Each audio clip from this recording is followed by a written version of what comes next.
O Senhor esteja convosco. Ele está no meio de nós. Proclamação do Evangelho de Jesus Cristo segundo João. Glória a vós, Senhor.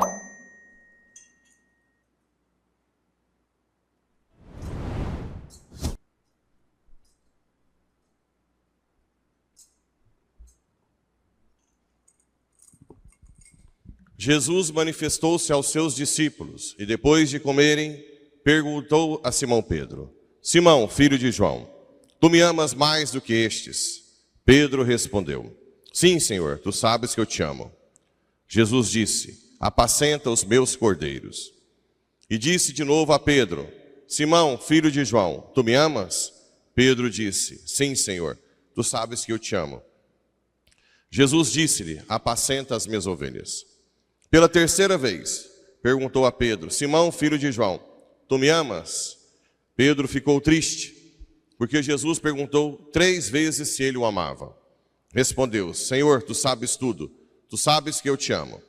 Jesus disse-lhe: Apacenta as minhas ovelhas. Em verdade te digo, quando eras jovem, tu te cingias e ias para onde querias. Quando fores velho, estenderás as mãos e outro te cingirá e te levará para onde não queres ir. Jesus disse isto, significando com que morte Pedro iria glorificar a Deus.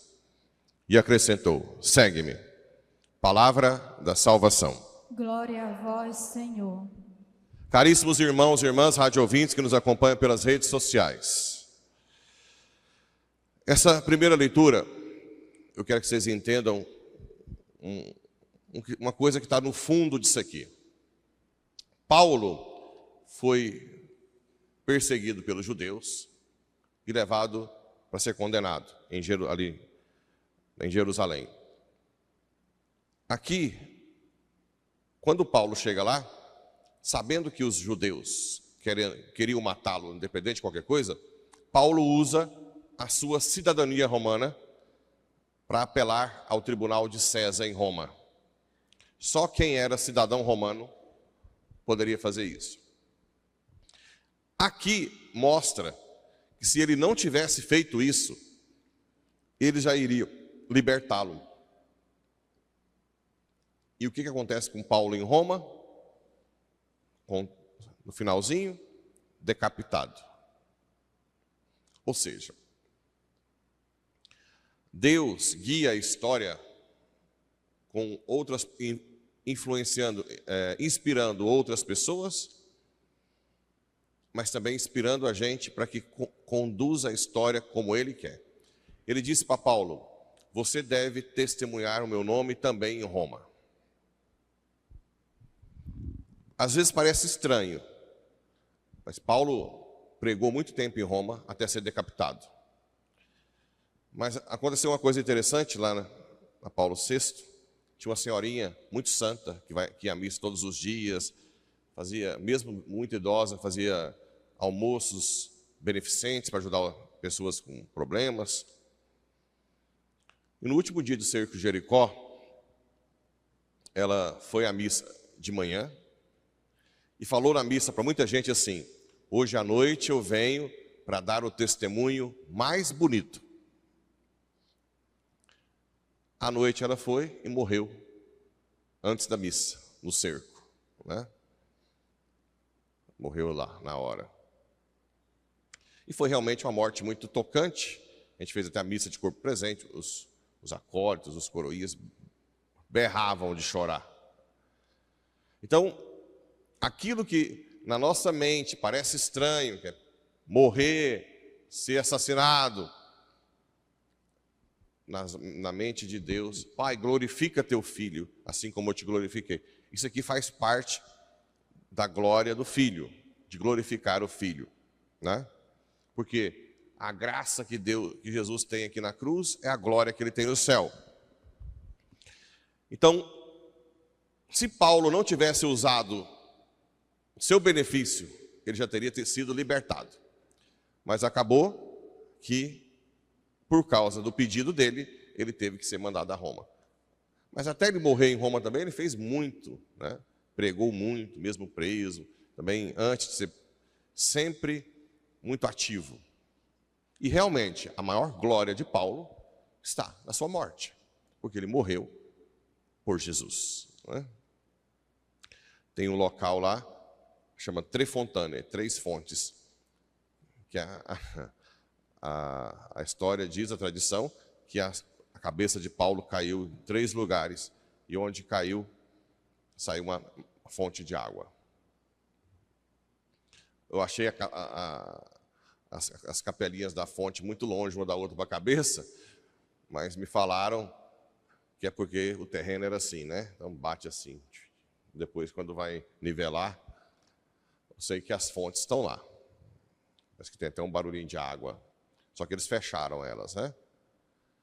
E no mesmo local tem um mosteiro trapista, que é onde eu fiz meu retiro diaconal. E depois foi enterrado na Basílica São Paulo, fora dos muros. Bem, então, para entender um pouco o projeto de Deus dentro do nosso livre-arbítrio e do livre-arbítrio dos outros. Deus guia a história, apesar de nós. Dá um nó na cabeça. Como é que eu sou livre e Deus guia a história a si mesmo? Como é que eu sou livre e Deus sabe se eu vou para o inferno ou para o céu? Onisciência. Humanamente falando, ninguém consegue prever se não programar. Mas Deus sabe, mesmo dentro do meu livre-arbítrio, se eu vou dizer sim para Ele ou não. Por isso que Ele já investe em antecipação. Ele já sabe quem de vocês vai ser fiel. E Ele já sabe quem de vocês, daqui 5 anos, vai de vez em quando na missa. Não estou dando conta de rezar o terço. Tem tempo que eu não vou na capela. As coisa tranqueira, aguada, né? Ele já sabe quem vai largar de vir na missa, quem vai rezar nada, vai virar uma plasta. Então ele não investe em você, porque já sabe que você não vai corresponder. E ele já sabe quem de vocês vai ser fiel, lutando. Padre, mas quanto que depende de mim? Quanto que depende de Deus? 100% de você, 100% de Deus. O seu esforço pessoal de dizer, Senhor, eu nunca mais quero te deixar. 100%. E Deus vai corresponder 100% sobre o seu 100%. Infelizmente, alguns de vocês, daqui a uns anos, vai estar falando aí, não sei, vai vir tomar um sorvete. Comadre, quanto tempo que eu não venho à missa? Gente, a minha vida ficou tão complicada, comadre. Esse fogão lá embaixo deve ter aquelas labaredas assim, né? Esperando você. Porque o que tem, oxalá fosseis quente, oxalá fosseis frio, os mornos eu vomito, né? Então Deus sabe quem vai se esforçar, e Ele vai corresponder ao seu esforço. E Ele sabe quem não vai se esforçar, que daqui a uns anos vão se perder, e Ele tira a graça dEle. Deixa você à deriva. Mas não porque Ele queira, mas porque você não corresponde. Os talentos, a quem tem será dado mais, e a quem não tem será tirado até o pouco que tem. Não é isso? Não é bíblico? Então, cuidado, gente. Outra coisa, entrando aí nesse assunto. Vira e mexe, alguém vem reclamar para mim. Eu não estou dando conta de rezar. Gente, reza. Aí depois repete. Eu não estou dando conta de rezar. Aí daqui 10 meses, não estou dando. Você tem atitude. Você detectou que você não sabe, não está rezando? Reza hoje. Hoje. Não é amanhã. Não é esperar para daqui depois falar para o padre de novo que você não está rezando. Você tem que tomar atitude. Nós somos seres de atos. Eu ia na missa de manhã, mas agora está difícil. Vem amanhã. Você viu que você está fraca, está mole? Decide. Amanhã eu vou à missa. Aconteça o que acontecer. Põe 10 em despertador. Põe um balde de água fria ligado num negócio lá, num cordãozinho, que o alarme puxa o balde, que caia gelo na sua cabeça. Mas não fica na inércia. Está em jogo a vida eterna. Não está em jogo, né? Nós temos que parar com isso. E o Evangelho? O Evangelho, depois que Pedro nega Jesus, encontra Jesus ali, Jesus faz aquela pergunta para Pedro, né? Se tu me amas. Porque Pedro antes dizia, jamais te negarei, Senhor. É outro erro. Achar que nós vamos fazer algo para Deus com as nossas forças. Por isso que o povo depois arrega, não vai até o fim da vida fiel. Porque acha que você que vai fazer para Jesus. Não, vem aqui, fala, Senhor, eu não estou dando conta de rezar, eu sou miserável, eu tenho dificuldade de vir à missa, tenho dificuldade de ser dizimista, de ajudar os pobres, me ajuda, me dá um desapego, tenho dificuldade de segurar a língua. Reconheça a miséria e peça. E é Ele que vai te dar a graça. Pedro, antes de negar, eu jamais te negarei. Pedro, pois eu te digo que antes que o galo cante, me negarás três. Ah, eu? Uma cozinheira falou, não é aquele cozinheiro, não era nem soldado. Eu não sou eu. Então, já estou falando para vocês, já falei, nós não prestamos por nós mesmos. Peça a graça, peça a graça. Simão, filho de João, tu me amas? Lembra do verbo grego, né? Aqui, o verbo grego tem do eros, filos e ágape. Ágape é de dar a vida, filos de amizade e eros, o amor do corpo, afetivo, carnal. Não só erótico, eros é a afetividade do corpo. Jesus pergunta se o ama com amor, ágape. Agapasme. E Pedro responde, filote. Filote, quer dizer, te amo com amor, com a cabeça baixa, humilde, do jeito que nós temos que ser sempre diante de Deus, humilde. Ou então igual que esse cachorrinho que faz algo errado, que entra na igreja com a cabeça no chão e abanando o rabo, não é?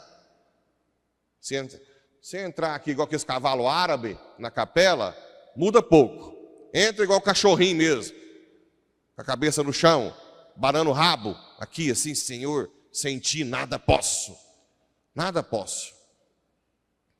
Depois, Jesus pergunta de novo, agapasme? E ele responde de novo, filote. Te amo com amor de amizade, não sou capaz de dar a vida. E a última pergunta, Jesus desce até Pedro. Desce. Lá na condição de Pedro. Ele não pergunta agapasme, ele pergunta fileisme. Você me ama com amor de amizade? Filote. Sim. Aí o que Jesus faz?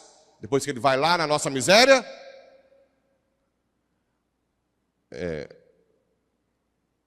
em verdade te digo, quando eras jovem, vem. Aí começa a puxar Pedro. Quando eras jovem, tu te cingias e ias para onde querias.